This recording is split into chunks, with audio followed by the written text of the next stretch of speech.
بسم الله waxaan hore uga soo hadalnay nimcada Allah subxaanahu wa tacaala uuna siiyey aan la koobi karin waxaan tusaale u soo qaadanay hawada iyo neefsashada nimcadaas oo Allah subxaanahu wa tacaala uuna siiyey iyadoo aan xisaab lahayn iyadoo aan nalaga iibinayn iyadoo marna aan naga go'ayn waxaasoo dhan baanu isniri oona ka soo hadalnay qaybtii hore maanta waxaan doonayaa inaan ku daro anoo tallaabo hore ugu sii soconaya Allah subxaanahu wa tacaala wuxuu inoo sheegay wamaa asaabakum min musiibatin fabimaa kasabat aydiikum wayacfuu can kathiirin aayaddan Allah subxaanahu wa tacaala wuxuu inoogu sheegayaa wax kasta oo aad idin asiiba wamaa asaabakum min musiiba wax kasta oo idinku dhaca meel cillaha idinkaga imaanayaan fabimaa kasabat aydiikum waxa gamcihiinna aad ku kasbateen oo idinku aad shaqaysateen unbaa idinku dhacaya weli maxaa daba socda wayacfuu can kathiir wax badan oo innaga aanu samaynana waa naloo cafiya oo wax kastoo aanu samayno xitaa consequencegeedii ama isla markiiba durbo wax naloogama qabto marka annagoo isticmaalayna aayaddaasi ayaa waxaan doonayaa inaan sheekadeennii sii wadanno waxaanu ka soo hadalnay hawada aynu qaadanay ee noo keenta oxygenka hawadan mixedka ah ee oxygentu ay qaybka ka tahay laakiin hawo kale oo nitrogentu ay ku badan tahay ay ku jirto waxaanu ka soo hadalnay sida aanu maxaanku Allah subxaanahu wa tacaala uu inoogu fududeeyey ee aanan marnaba aanan shiddo u marin haddaanu meel ciriiri ku jirno iyo haddaanu bannaanka taagannahayba isku si aanu u helno iyo filtrationka ay systemka aynu haysanay ee respiratoryga ah ee sanku ugu horeeyo sida uu u nadiifinayo marka la soo qaato isla markii nadiifin baa gelaysa dabadeedna jirkii baa u baahan maxaa yeelay unugyada jirkeenna si ay u howlgalaan ay shaqo u qabtaan oo dhaqdhaqaaq aynu u samayno oxygenkaasaan u baahannahay marka muhiimaddaasi waxaan isiri wax qaybtasan kusoo kobar garaysay maanta waxaan doonayaa bini'aadamkan daluumka ah ee jaahilka ah ee aayaddii hore aan ku sheegnay ina alinsaana ladaluumun jahuulun bini'aadamku waa mid dulmi badan naftiisuu dulmaya cid kale ma dulmayo naftiisa ayuu dulmaa individually iyo collectively communityga markaa ama globally caalamkii oo dhan dadkii joogay marka eerkii Allah subxaanahu wa tacaala uu sidaas abundancega ee tirada badan inoo siiyey ee qulqulaya ayaa bini'aadamka waxa aynu gamcaheena ku samaynay bal arka waxaynu ku samaynaa waxyaalo impurity ah in aanu ku samayno hawadii freshka ahayd oo waxa loo yaqaano air pollution air impurities in hawadii aanu ku darno waxyaalo badan oo carbon dioxide uu ku jiro sulfur dioxide ay ku jirto nitrogen oxide ay ku jirto oo nitrogen dioxide ay ku jirto waxyaalo badan sheekada waad ka dirsan tihiin ozonka iyo carbon dioxide-ka iyo climate change-gan la sheegayo iyo adduunkan wada diirimaadka iyo kulaalka isu bedelaya marka ku dheeraan maayo waxaas oo dhan laakiin muhiimaddeedu waxay tahay hawadii baa waxaa qurminaya oo contamination iyo waxaa fadaraynaya waxyaalo badan oo innaga aynu la nimid waxaa ku jira chemical impurities waxyaalo chemicals oo annaga aanu hawada ku dhex darayno hawada marka chemicalkaas aynu ku darno oo waxa loo yaqaano particles years oo particles materials oo hawadii inoo soo raaca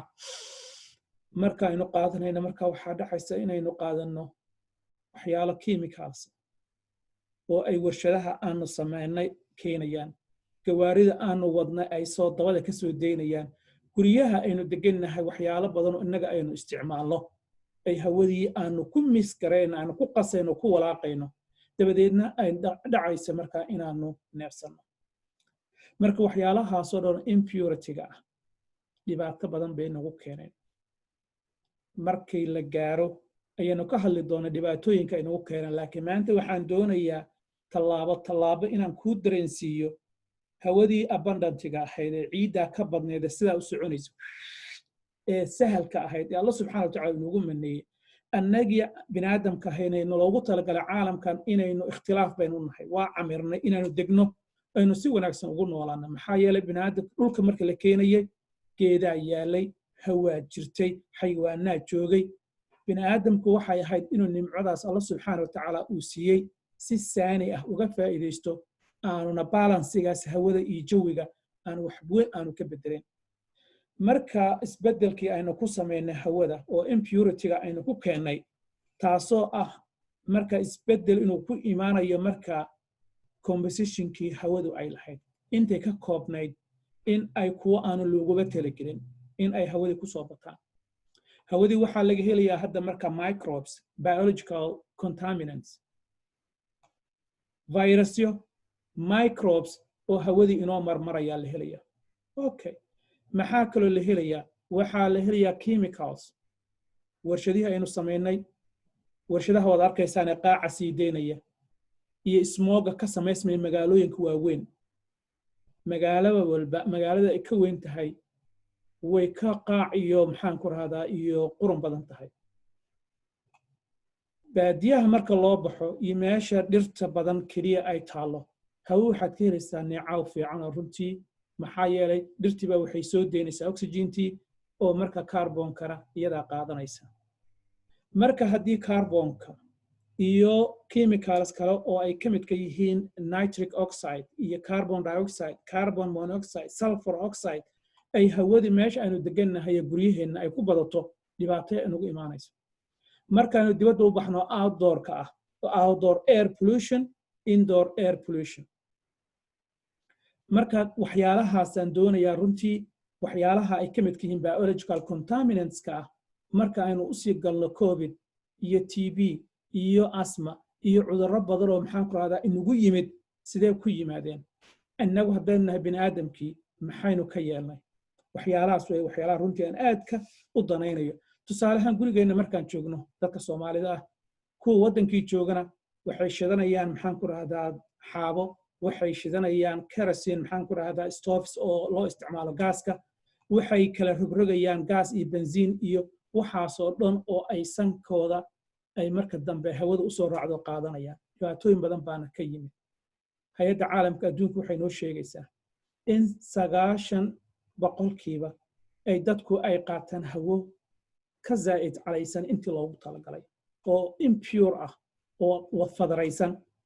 dad lagu qiyaasay 4 milyan ayaa sanadkii u dhinta dhibaatooyinkaas ka yimaada in ay qaateen dabadeedna household exposure to smoke from dirt cook stoves and fuels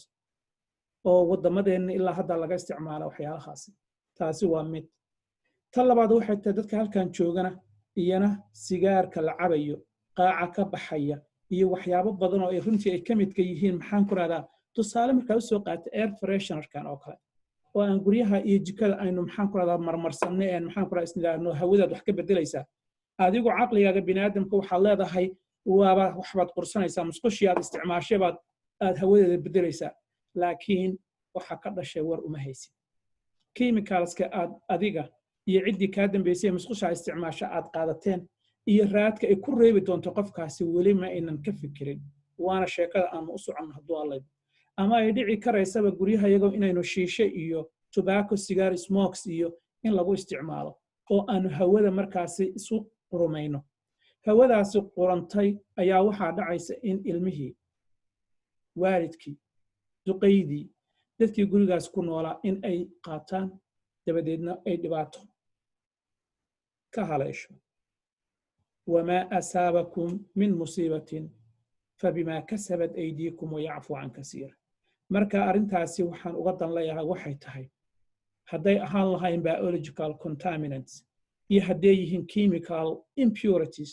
oo aynu hawada ku walaaqnay siday ku dhacdaba farsamo aanu ku sheeganno horumar aanu sheeganno ama dibudhac oo third wall ha ahaatee nin waliba waxa u qasan intii asagu markaa falka gacantiis u geysto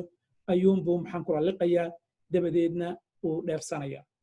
marka cudurro badan baa ka yimid cuduradaasoo insha allahu aanu bidhaamin doonno waxaan doonayaa waxay tahay in aanu step by step maxaa yeelay waanu sheekaysanaynaa dadkuna waxay u baahan yihiin in loo sheego waxa iyagu ay fahmayaan nabigeenna calayhi salaatu wasalaam wuxuu inoo sheegay dadka u sheega waxa ay fahmayaan marka taawiyata aan isku dayo inaan sameeyo hadduu alla idmo waxaa iga dhammaaday waqtiga ugu talagalay barnaamijkan oo 10 daqiiqo ah 10 daqiiqo ayaan ugu talagalay segments ah oo quick ah oo aan doonayo dadku inaan maalinba markaasi wixii aan jeclahay inaan la wadaago aan sidaas ugu sii wado wixii talo iyo tusaale feedback ah halkan igu dhaaf maxaa yeelay muhiimadeedu waxay tahay xil anigu isaaran oo aan doonay inaan guto ayuun baan gudanayaa adigu hadday ku anfacdana khayr haddaysan ku anficinna maxaan ku radaa wax dhib ah oo lagu haysto dacwo ma jirto asalaamu calaykum waraxmatullahi fursad anigu aan haystaan doonaya inaan ka faa'iidaysto wax kale ma jiraan asalaamu calaykum waraxmatullahi